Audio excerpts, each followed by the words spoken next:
And at this time, we're going to transition to our meeting.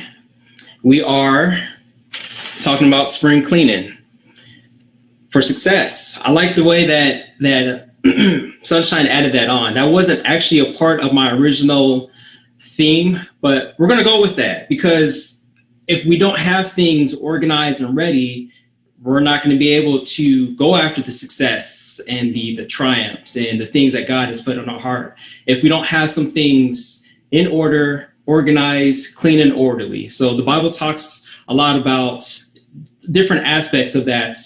And, this is something that to me is important. I know it's important for my own wife, because she's one of those individuals that loves organization. She loves to have things neat and tidy, and that helps her focus and move on to the next thing that she needs to do. Me, on the other hand, like I talked about with this mail, like I'll let that sit here for a while and I won't pay attention to it because I'm so focused on the success that I'm chasing for right now at this moment. So we're going to dive more into spring cleaning for success and kind of unpack that a little bit as we go along with this meeting. So one of the things I think about when I'm thinking about spring cleaning, I think about three different areas of things that should be clean in our life. And funny that I think about this now. I went through all three of these things just last year during the pandemic. So I had a lot of time to sit back and reflect on some areas that need to be cleaned up in my life. The area that most caught my attention was not the physical things that we talked about with cleaning, rooms and physical objects around us, but the actual financial aspect of my life. So since I had this opportunity to sit down and to really think about what I want for my life and what I want for my family, that really got me thinking about just some of the opportunities that I had to improve my financial picture. So when we talk about cleaning up your finances, we're maybe thinking about getting on the budget. Maybe we're thinking about, stop spending so much money at Starbucks. No judgment if you do that right now. I'm just kind of speaking for myself. Or it may be, hey, you know what, I want to save for a better future because I want some specific things that I want to go after. But you can't go for those things if you don't have your house in order. So what comes to mind is a scripture from the Bible. So this is Luke 14:26-33. And it just talks about counting the costs before you take on like a project. So in that scripture, we know that, people can be laughed at and mocked if you start to take on a task without fully understanding what it's going to take to really take that on and see it through. So let's get our finances in order so that way we can clear our minds and clear our hearts towards the goals that we want to seek after. We've been talking about cleaning up some things. James cleaned up the speech.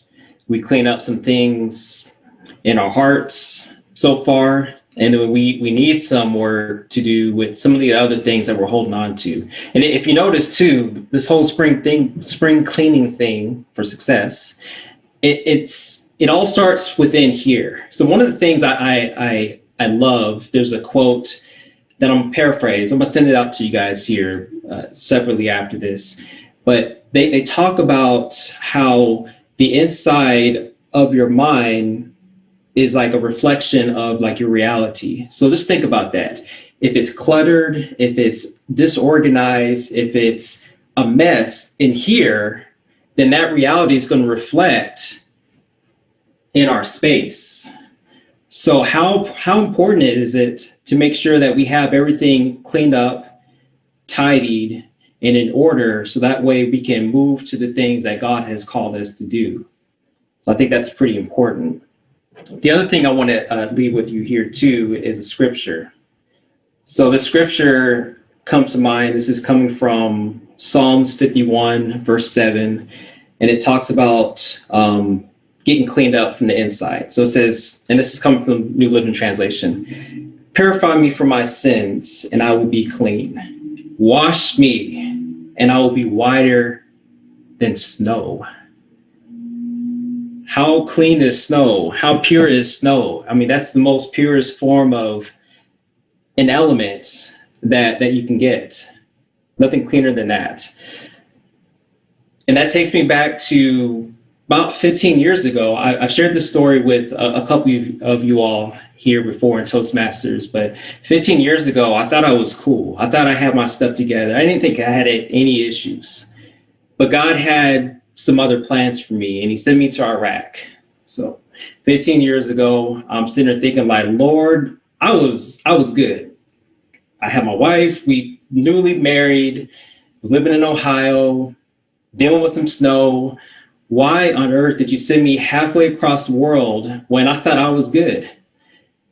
But God showed me that I actually had a lot of things that I need to clean up on the inside. And when I was in that quiet space out there in the desert, just me and him, no other distractions, it was a perfect time for the Lord to remove some things and just kind of get some junk out the way. And then once I finally got that stuff out the way, I came back a changed person for the better. So take this opportunity to do some inventory, pray. Sunshine gave you that breathing exercise. So close your eyes, breathe, and just think about what it is that you need to clear out in order for you to get ahead to the next place. All right, ladies and gentlemen, that is it for this meeting. I really appreciate your time and your vulnerability, like we talked about so far with the spring cleaning for success. So my prayer for all of you all is, continued success, continued blessings, and then if there's any area of your life that you want to go to the next level in, like Priscilla said, let us know so we can pray for you and then be there and come in agreement with you. We want to see everybody in this club succeed. I do believe this is a community. I'll take it even a step further to say this is a family. We all want to see our family do well and succeed.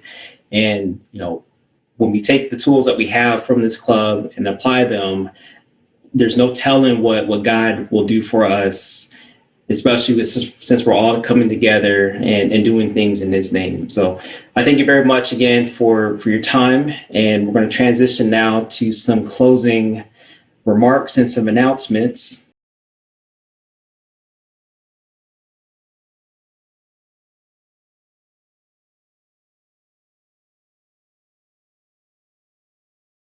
Thank you so much. That was lots of fun and definitely some intriguing questions. No problem.